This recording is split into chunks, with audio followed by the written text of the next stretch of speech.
ის რის თქმასაც მე ახლა ვაპირებ, ჩემი მხრიდან იქნება სოლიდარობის გამოხატვა გიგი უგულავასადმი, ჩვენი ქალაქის ყოფილი მერისადმი, რომელიც ამჟამად პატიმრობაშია. მე ვფიქრობ, რომ გიგი უგულავა გახდა ნაწილი, შეიძლება დავაქვათ მსხვერპლი, იმ სულისკვეთებისა, იმ კულტურისა, სუბკულტურისა, რომელსაც ჩვენ ქვეყანაში აქვს ადგილი და რომელსაც ალბათ ქვია შურისძიების კულტურა. როდესაც ნელსონ მანდელა 19 წლის პატიმრობის შემდეგ გამოვიდა ციხიდან, მან პირველი განცხადება ეს გააკეთა, რომ მე ჩემს ბოღმას, ჩემს აღშფოთებას, ჩემი წინამორბედი ხელისუფლების მიმართ ვტოვებ ციხეში, იმისაც რომ მე ვიყო თავისუფალი.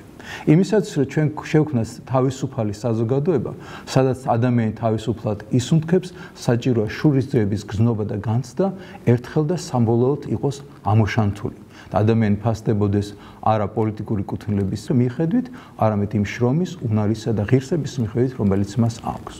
მე მინდა უსურვო გიგი უგულავას ჯანმრთელობა, მხნეობა. მე ეს ჩემი გამოსვლა არ არის გლოვა. ეს ჩემი გამოსვლა არის სოლიდარობა და ამ სოლიდარობას ურვდანწილებ გიგი უგულავასაც, მის ბავშვებსაც, მის ოჯახსაც, მის მეგობრებს, დედას, რომელიც განიცდის შვილის საპატიმროში ყოფნას.